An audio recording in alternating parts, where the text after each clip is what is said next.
औज़ुबिल्लाहिमिनश्शैतानिर्रजीम बिस्मिल्लाहिर्रहमानिर्रहीम। Dear viewers, अस्सलाम वालेकुम। उम्मीद करता हूँ आप खैरियत से होंगे।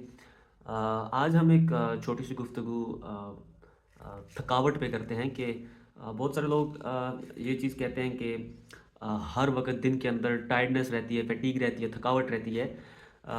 आज हम बेसिकली इस चीज़ पे बात करते हैं कि ये थकावट किस वजह से होती है। इसके दो फैक्टर्स हैं, एक तो लाइफस्टाइल फैक्टर है, एक मेडिकल फैक्टर्स है। दोनों को हम वन बाय वन डिस्कस करते हैं। सबसे पहले हम जो है वो लाइफस्टाइल फैक्टर्स को जो है वो डिस्कस करते हैं कि क्या ऐसे लाइफस्टाइल फैक्टर्स हैं जो कि आपको टायर्डनेस क्रिएट करते हैं, थकावट फील करवाते हैं। सबसे पहले लैक ऑफ स्लीप, नींद का पूरा ना होना।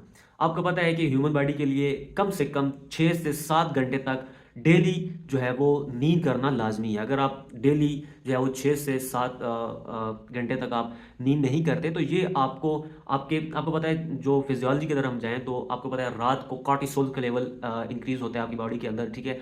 और फिर इस तरह स्लीप एंड वेक साइकिल जो आपका चल रहा होता है, मेलाटोनिन की सिक्रेशन हो रही होती है। तो ये सारा बेसिकली एक ऐसा प्रोसेस है जो कि आपकी जो डेली एक्टिविटीज़ हैं, जो नेक्स्ट डे के लिए एक्टिविटीज़ होती है, बॉडी को प्रिपेयर करती हैं। जो आपकी नींद होती है बॉडी को प्रिपेयर करती है नेक्स्ट डे एक्टिविटीज़ के लिए।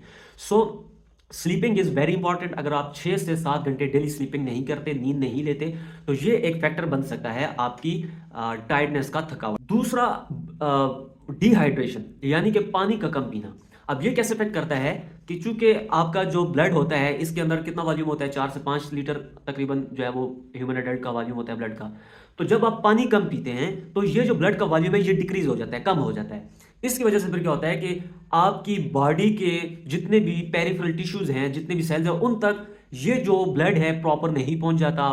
कार्डियक वर्कलोड इंक्रीज हो जाता है। इस वजह से आपको टायर्डनेस रह सकती है। तीसरी चीज, पुअर डाइट। अगर आप अपनी डाइट का ख्याल नहीं रख रहे, अगर आप जो है वो प्रॉपर न्यूट्रिशंस नहीं ले रहे, तो ये एक फैक्टर जो है वो बन सकता है। अगर आप मिसाल के तौर पे फैटी चीज़ें बहुत ज़्यादा खा रहे हैं, जंक फूड्स खा रहे हैं, पिज़्ज़ा बर्गर, ये चीज़ें जितनी भी हैं, इन चीज़ों का ज़्यादा आप इस्तेमाल कर रहे हैं। जो आपकी नेचुरल डाइट है, फ्रूट्स वगैरह हो गए, जो नेचुरल घरों की डाइट है, जो खाना हो गया, रोटी हो गई, ठीक है, इन चीज़ों का आप इस्तेमाल कम कर रहे हैं। तो इस वजह से क्या आपका न्यूट्रिशनल स्टेटस डाउन होगा और जो कि मेटाबॉलिज्म पे इफेक्ट करेगा और इसकी वजह से आपकी बॉडी के अंदर tiredness, all the time tiredness आपको देखने को मिलेगी। चौथे नंबर पे हमारे पास आती है लैक ऑफ एक्टिविटीज। अगर आप डेली एक्टिविटीज नहीं करते, जो हमारे पास डेली रिकमेंडेड एक्टिविटीज हैं, 30 मिनट तक, एटलीस्ट 30 मिनट तक आप एक्टिविटीज करें, वो अगर एक्टिविटीज आप नहीं करते तो ये एक फैक्टर। पांचवें नंबर पे स्ट्रेस या एंजाइटी या डिप्रेशन। अगर कोई बंदा स्ट्रेस, एंजाइटी, डिप्रेशन में रहता है तो उसका स्लीप डिसऑर्डर चल रहा होता है, वो प्रॉपर नींद नहीं कर पा रहा होता, उसका डाइजेशन प्रॉब्लम चल रहा होता है, उसकी बॉडी के अंदर, स्टोमक के अंदर, मैदे के अंदर प्रॉपर डाइजेशन नहीं हो रही होती, जिसकी वजह से एब्जॉर्प्शन ऑफ द वाइटामिन और different calories in your body, protein, carbohydrate, fat वगैरह जो एब्जॉर्प्शन होती है इनकी, वो डिस्टर्ब होती है। अगर वो न्यूट्रिशन प्रॉपर नहीं ले रहा तो बंदा, तो फिर वो एक जो है वो डिसऑर्डर क्रिएट करके आपको टायर्डनेस की तरफ लेकर। 6 नंबर में हमारे पास आ जाता है विटामिन डिफिशियंसी। अगर विटामिन डी हो गई, विटामिन B12 हो गई, आयरन, फोलिक एसिड, ये चीज़ें होगी, अगर इन चीज़ों का आप डाइट से, कंजम्पशन की डिक्रीज है आपकी, आप प्रॉपर कंजम्पशन नहीं करते इनकी डाइट से, तो फिर ये क्या होता है कि जो विटामिन डी है, ये क्या, इसका मेजर रोल्स है बोन के अंदर, ठीक है। विटामिन B12 का आपका जो है वो ये पर्निशियस एनीमिया काज कर सकता है अगर आप इसको प्रॉपर डाइट के थ्रू नहीं लेते।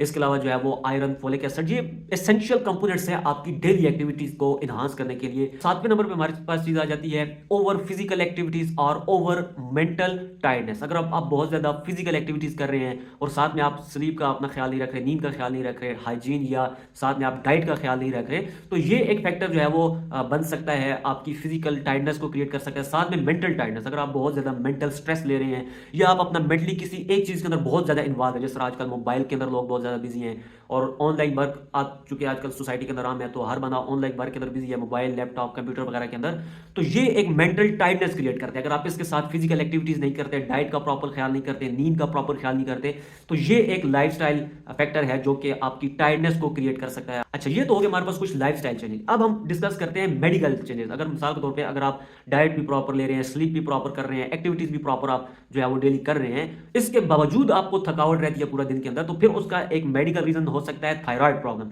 आपको पता है ये हमारे पास यहाँ पे थायराइड ग्लैंड होता है, ठीक है, 2 लोब्स के अंदर होता है। इसके अंदर प्रॉब्लम होता है क्योंकि इसके अंदर T3 T4 हार्मोन रिलीज हो रहे होते हैं, वो आपकी मेटाबॉलिज्म को इफेक्ट कर रहे होते हैं, मेटाबॉलिज्म को रेगुलेट करते हैं।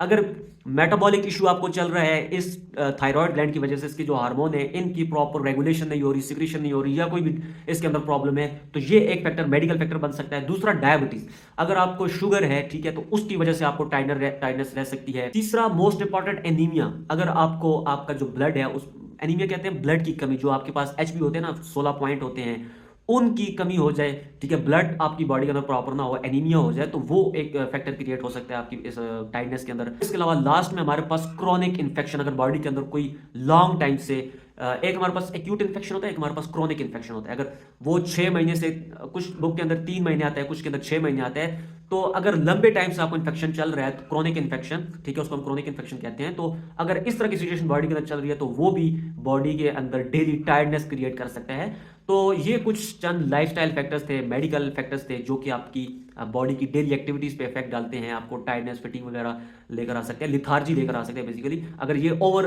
मतलब ज्यादा हो जाए टाइम टू टाइम, तो ये लिथार्जी कंडीशन लेकर, लिथार्जी का मतलब होता है कि जब बॉडी बहुत ज्यादा टायर्ड हो जाए, बहुत ज्यादा आप जो है वो सेडेंटरी लाइफस्टाइल गुजारने लग जाए, कोई काम करने को दिल ना करे, तो इसको हम लिथार्जिक कंडीशन कहते हैं। सो ये एक मेडिकल अवेयरनेस के हवाले से एक छोटी सी वीडियो थी। आई होप सो आपको पसंद आई होगी। इसके अलावा मिलते हैं एक नेक्स्ट वीडियो में, तब तक के लिए अल्लाह हाफिज़।